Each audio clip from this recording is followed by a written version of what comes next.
Queridas, queridos, continuamos con el estudio de Estudios sobre la Histeria, traducción por Luis López Ballesteros.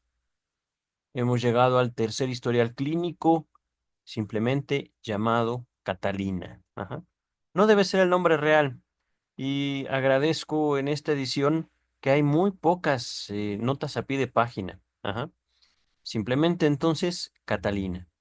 En las vacaciones de 1890 y no sé, emprendí una excursión en la montaña, perdón, por la montaña. Son palabras de Sigmund Freud. Entonces, Freud está de vacaciones. Ajá. 1890 y X, no sabemos. Fue años antes de que publicara La interpretación de los sueños, el cual nace en 1900. Es publicada en 1900. Y en esas vacaciones una excursión por la montaña. Creo que ya para estos tiempos estaba casado, me parece. Ajá. Con el propósito de olvidar durante algún tiempo la medicina, y especialmente las neurosis. Propósito que casi había conseguido por un día que dejé el camino real para subir a una cima, famosa tanto por el panorama que dominaba como por la hostería en que ella enclavaba. Es decir, Freud va buscando comida. Freud va buscando un panorama, una vista conseguida eh, subiendo una montaña. Ajá. Ok, dice el texto. Repuesto de la penosa ascensión, la subida, le costó trabajo al doctor, por un apetitoso, repuesto de la penosa ascensión por un apetitoso refrigerio. Me hallaba sumido en la contemplación de la encantadora lejanía, cuando a mi espalda resonó una pregunta. El señor es médico, ¿verdad? Que al principio no creí fuera dirigida a mí. Tan olvidado de mí mismo estaba. Mi interlocutora era una muchacha de 17 o 18 años, la misma que antes me había servido el almuerzo, por cierto, con un marcado gesto de mal humor, y a la que la hostelera había interpelado, la había regañado varias veces con el nombre de Catalina. Por su aspecto y su traje no debía ser una criada, sino una hija o una pariente de la hostelera, de la dueña del hostal. Ajá. Arrancado así de mi contemplación, contesté, sí, soy médico. ¿Cómo lo sabe usted? Dice ella. Lo he visto al inscribirse en el registro de visitantes y he pensado que podría dedicarme unos momentos. Estoy enferma de los nervios. El médico de L, al que fui a consultar hace algún tiempo, me recetó varias cosas, pero no me han servido de nada. De este modo me veía obligado a penetrar de nuevo en los dominios de la neurosis, pues apenas cabía suponer otro padecimiento en aquella robusta muchacha de rostro malhumorado, interesándome el hecho de que las neurosis florecieran allí también a los 2000 metros de altura.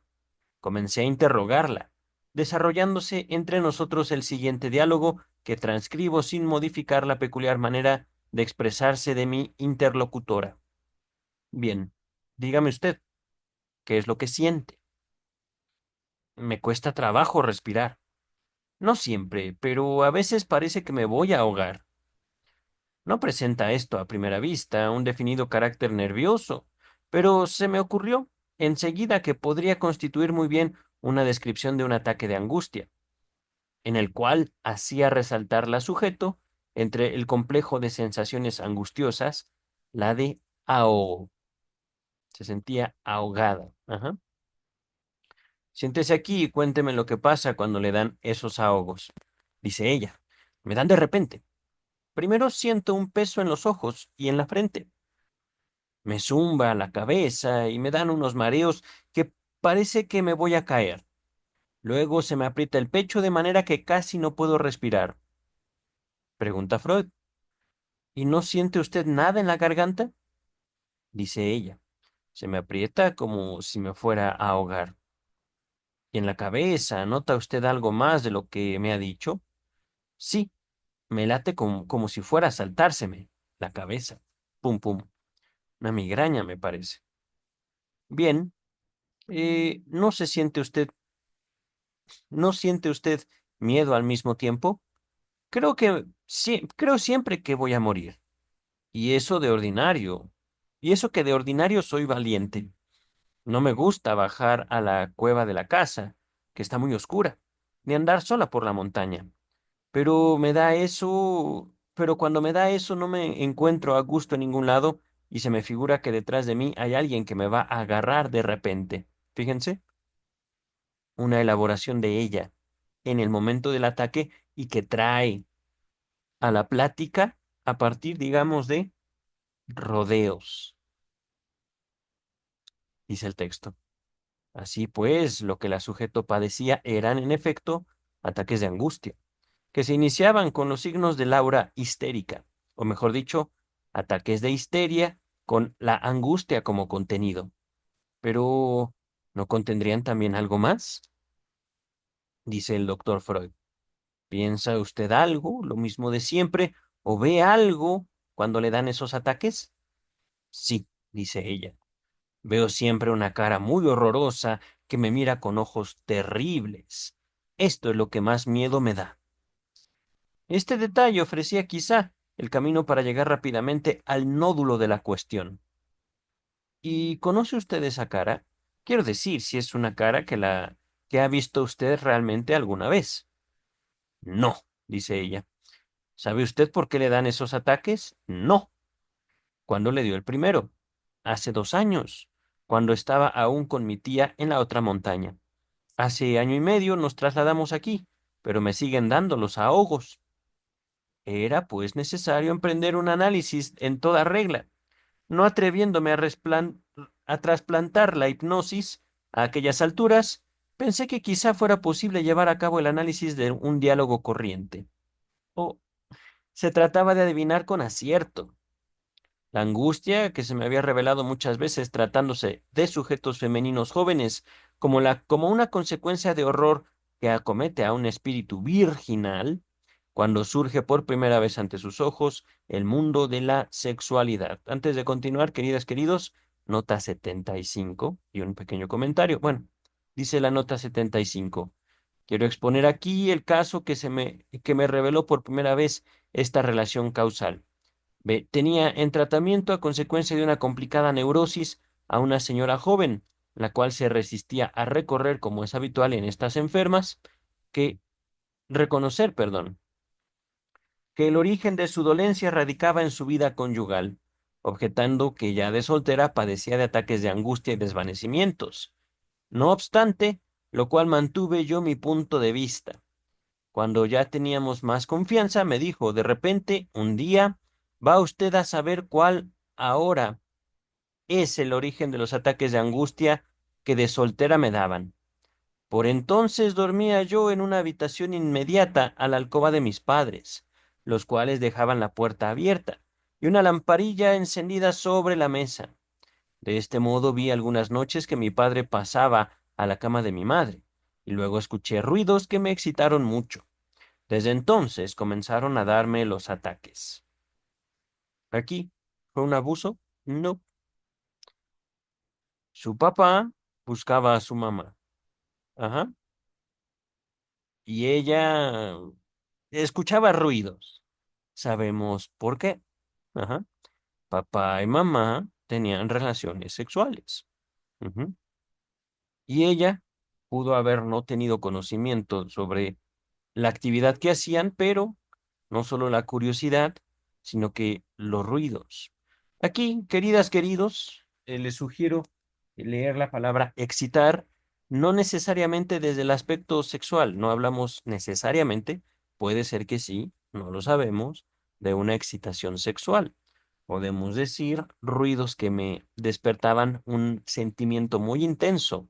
Puede ser miedo, puede ser coraje, puede ser también excitación sexual. Ajá. Entonces, queridas, queridos, ahora el comentario que les iba a hacer. Aquí el doctor Freud nos advierte, esta fue la primera vez que dejé a un lado la hipnosis para simplemente escucharla y hacer un análisis de lo que ella decía. Pero para este momento el doctor Freud ya había recorrido un trayecto, tanto con Breuer como con la hipnosis, y poco a poco se va apartando de ella. Ajá. Entonces, queridas y queridos, vamos a ver cómo fue lo que posiblemente haya sido el primer psicoanálisis. Dice dice, con esta idea, dice Freud, dije a la muchacha, puesto que usted no lo sabe, voy a decirle de dónde creo yo que provienen sus ataques. Hace 2 años, poco antes de comenzar a padecerlos, debió usted de ver u oír algo que le avergonzó mucho. Miren, vergüenza. Algo que prefería usted no haber visto.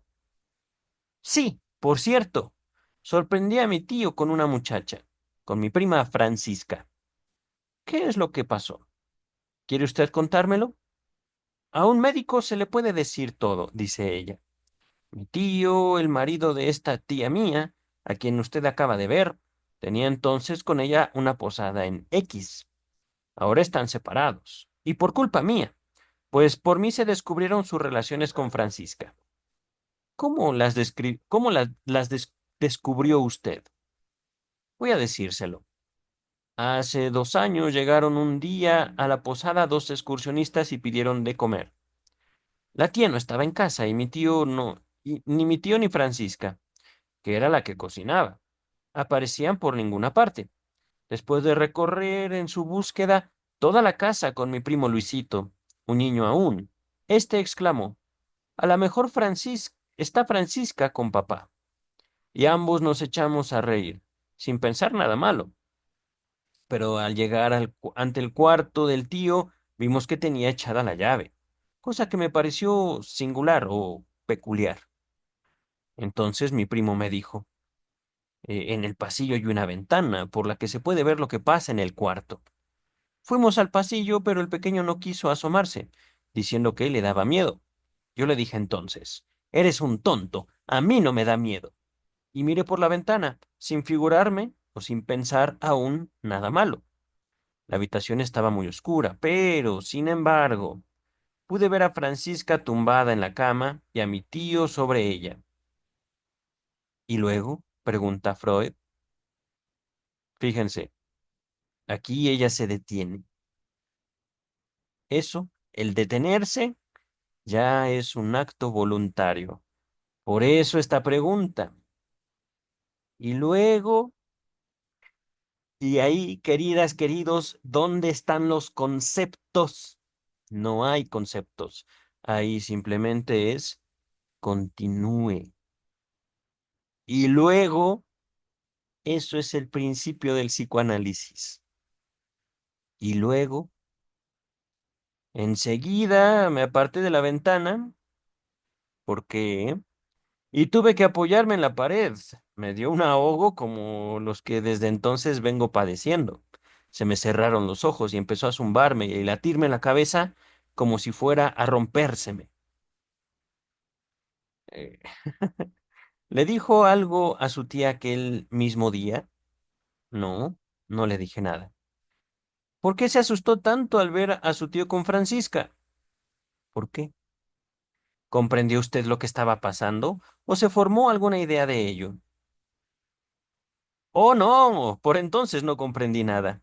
No tenía más que 16 años y ni me imaginaba siquiera tales cosas. No sé realmente de qué me asusté.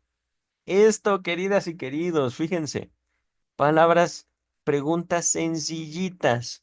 Y luego, esto ya lo había dicho ella, por mi culpa se separaron. Entonces, eso usted se lo dijo el mismo día. ¿Y por qué se asustó? ¿Por qué? ¿Por qué una joven de 16 años se iba a espantar con esto? Francisca en la cama y su tío sobre ella. Fue todo. Es todo. Así. Puf. Están uno sobre otro. ¿Y eso qué tiene de malo? Ajá, simplemente están uno arriba del otro. Ella no dice estaban teniendo relaciones sexuales. No lo dice. Por eso, esta pregunta. Y ella contesta, no, no sé, pero me asusté. Dice Freud, si usted pudiera ahora recordar todo lo que en aquellos momentos sucedió en usted, como le dio el primer ataque y qué pensó durante durante el ataque, quedaría curada de sus ahogos. Ojalá pudiera, pero me asusté tanto que lo he olvidado todo. Inconsciente, queridas y queridos. Traduciendo esto al lenguaje de nuestra comunicación preliminar de Breuer y Freud, estudios sobre la histeria, diremos que el afecto crea por sí mismo el estado hipnoide. ¡Bravo! El afecto, queridas y queridos. Un afecto. Freud habló de vergüenza, miedo, un placer muy elevado nos roba la atención, puede borrar la conciencia y nos sumerge, dice Breuer, en un estado hipnoide, es decir, como si no fuéramos nosotros, ajá, cuyos productos quedan excluidos del comercio asociativo con la conciencia del yo. Dígame usted, la cara que ve cuando le da el ahogo es quizá la de Francisca, tal como la vio al sorprenderla. No, la cara que veo es la de un hombre. Quizá la del tío.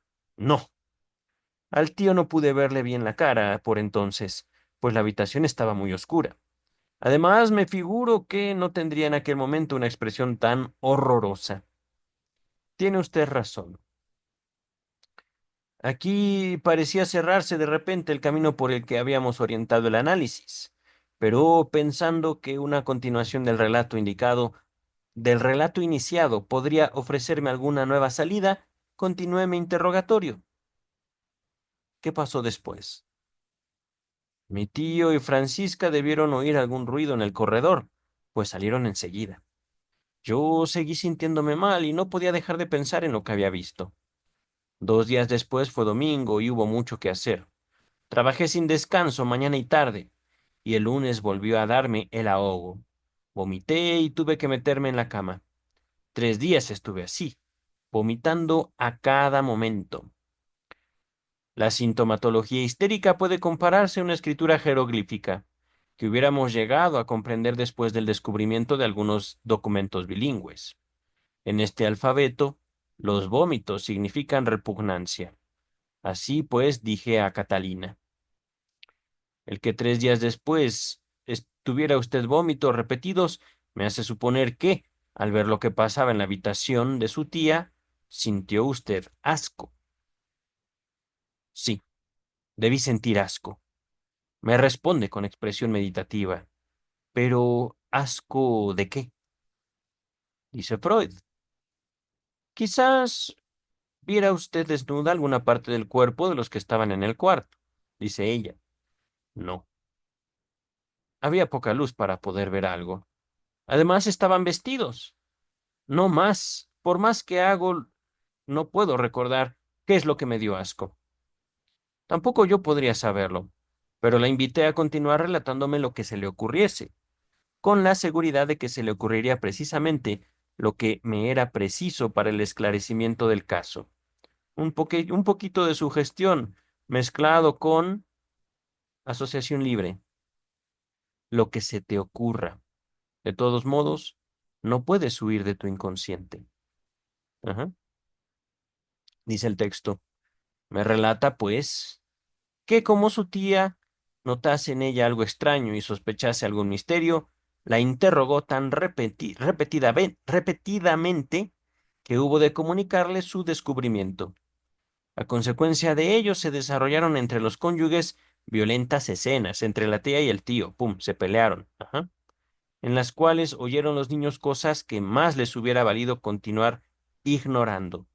hasta que la tía decidió trasladarse, con sus hijos y Catalina, a la casa que ahora ocupaban, dejando a su marido con Francisca, la cual comenzaba a presentar señales de hallarse embarazada.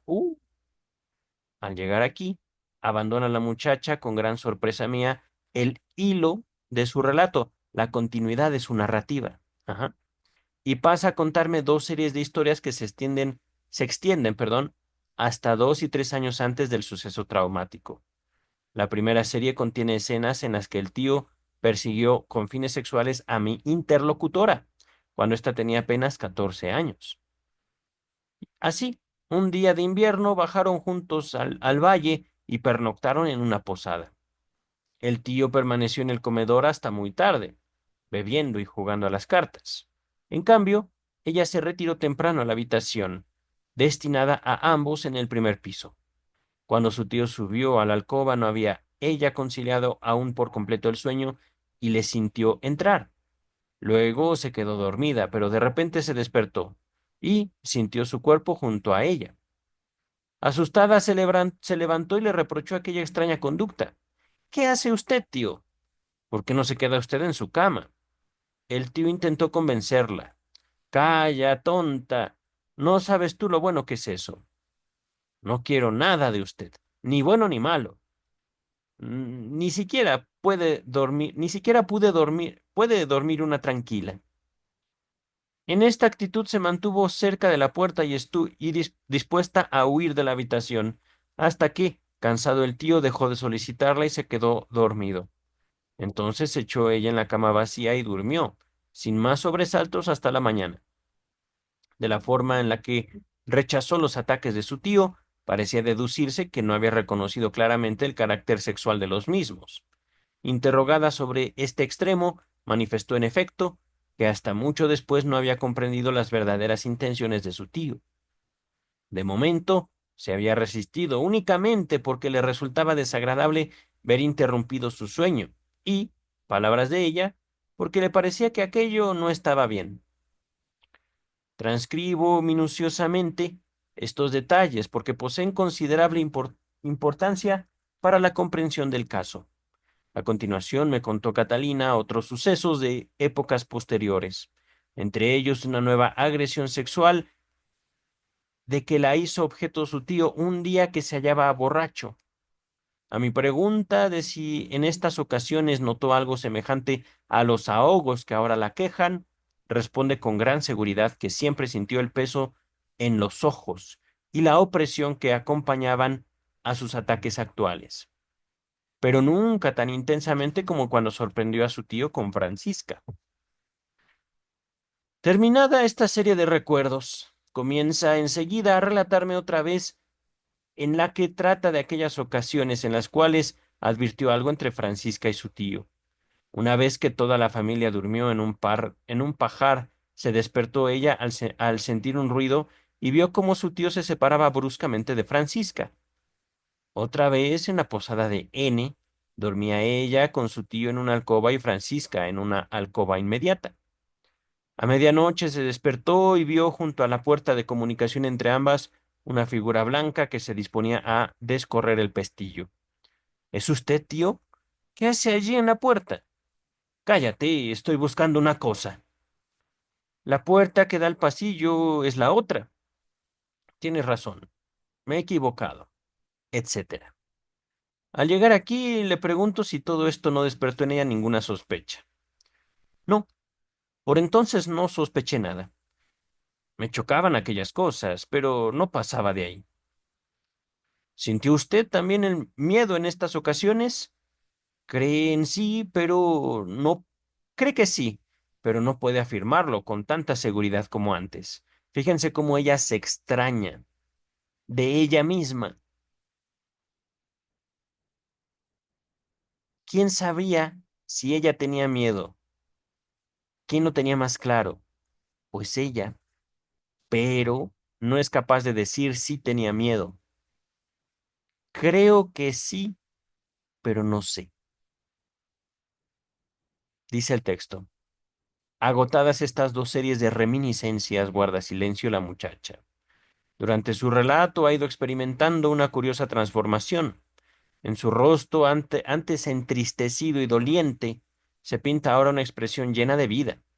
Sus ojos han recobrado el brillo juvenil y se muestra animada y alegre. Entre tanto he llegado yo a la comprensión de su caso. Los sucesos que últimamente me ha relatado, con un desorden aparente, aclaran por completo su conducta en la escena del descubrimiento. Cuando ésta tuvo efecto, llevaba al sujeto en sí dos series de impresiones que se habían grabado en su memoria, sin que hubiera llegado a comprenderlas ni pudiera utilizarlas para deducir conclusión alguna.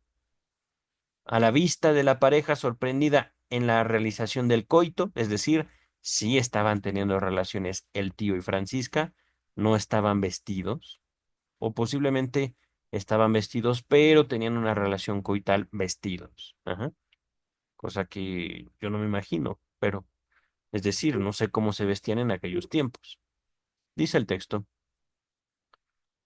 A la vista de la pareja sorprendida en la realización del coito, se estableció en el acto el enlace de una nueva impresión, con tales dos series de reminiscencias, comenzando enseguida a comprenderlas y simultáneamente a defenderse contra ellas, es decir, al momento en el que ella vio lo que estaba pasando, comprendió lo que había ocurrido con ella y el tío antes. A esto siguió un corto periodo de incubación, apareciendo luego los síntomas de la conversión histérica, o sea, los problemas entre nuestros pensamientos vueltos al cuerpo. Ajá. Los vómitos sustitutivos son un ejemplo de estos conflictos, de la repugnancia moral y física, es decir, en vez de sentir asco, quiero como vomitar. Ajá. El reflejo, como símbolo del afecto. Dice el texto, quedando pues solucionado el enigma.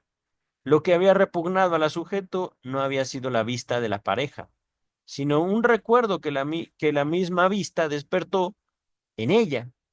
Recuerdo que no podía ser sino el de aquella escena nocturna en la que sintió el cuerpo de su tío junto al suyo.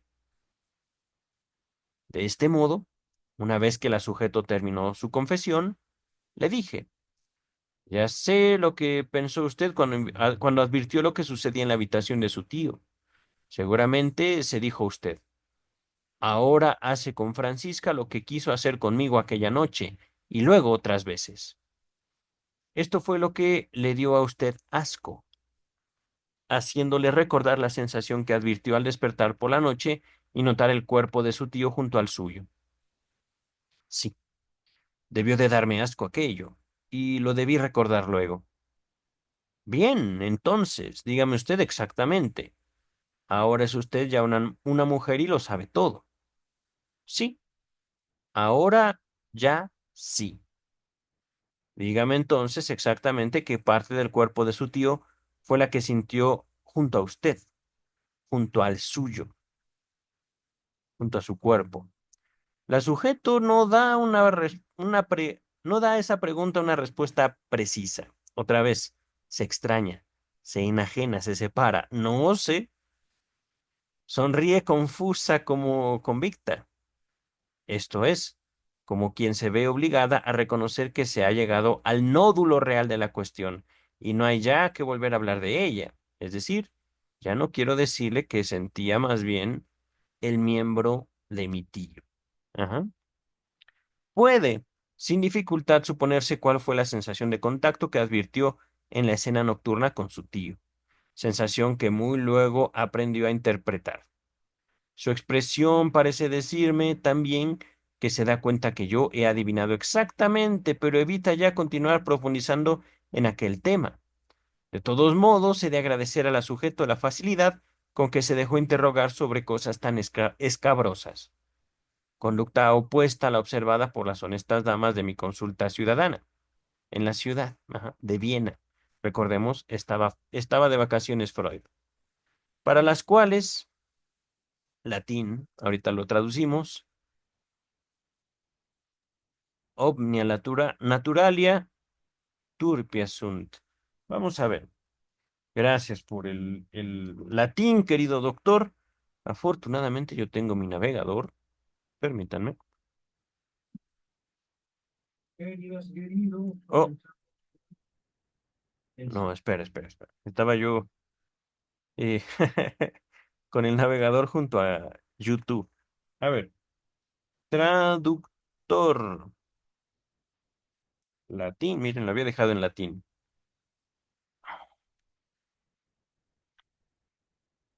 Así, permítanme, ahorita no sé si me he equivocado. No, es correcto. Se los muestro. Todo natural, todo lo natural es básico. No me acuerdo cómo se escribió esto en la Standard Edition. ¿Son básicos todo lo natural? No lo entiendo. Regresamos al texto, permítanme.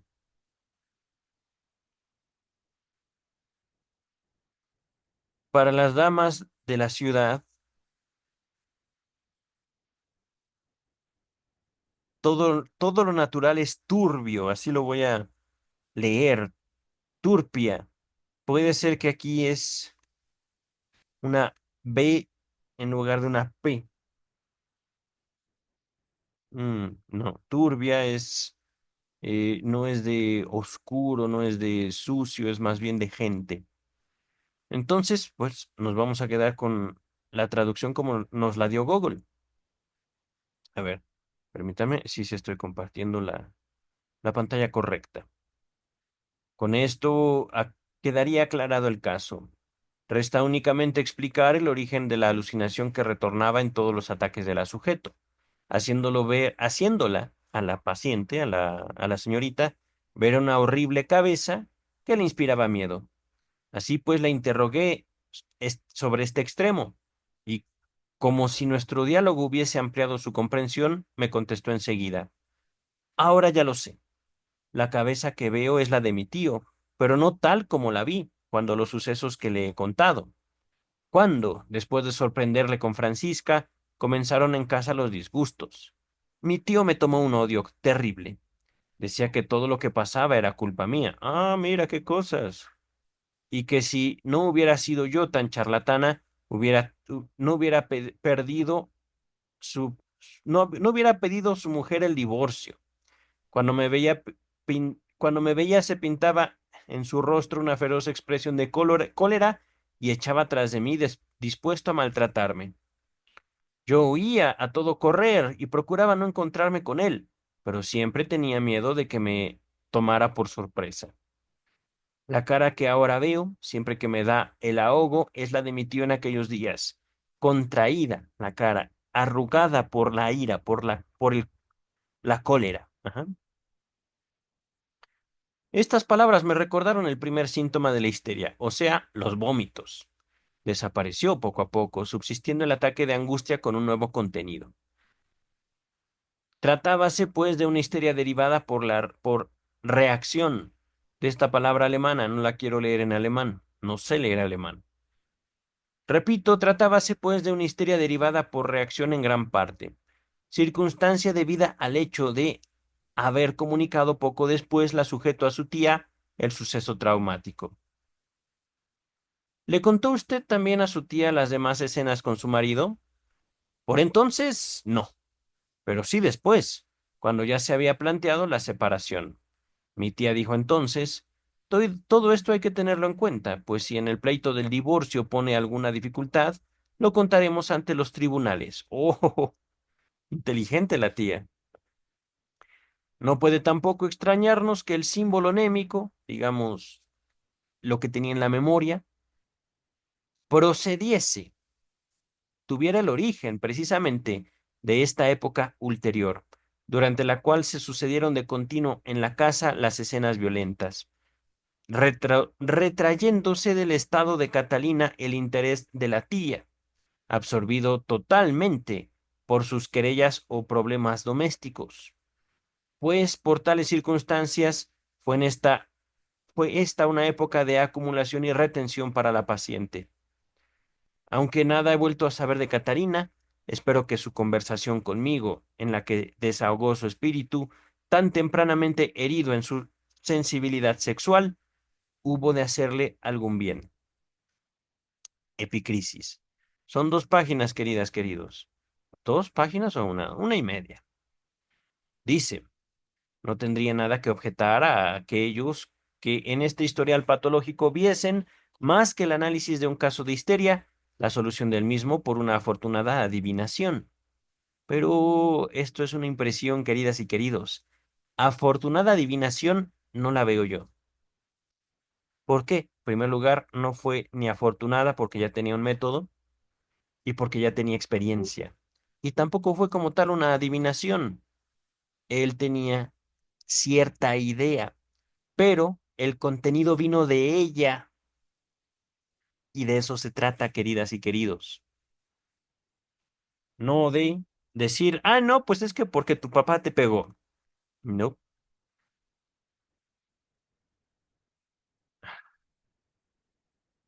Si acaso, pienso yo, lo que adivinó es el afecto de la vergüenza, el asco.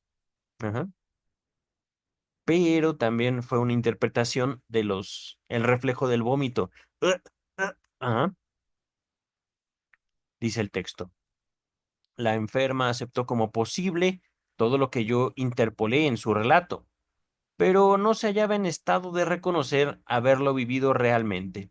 Ciertamente, para ello hubiera sido necesaria, a mi juicio, la hipnosis.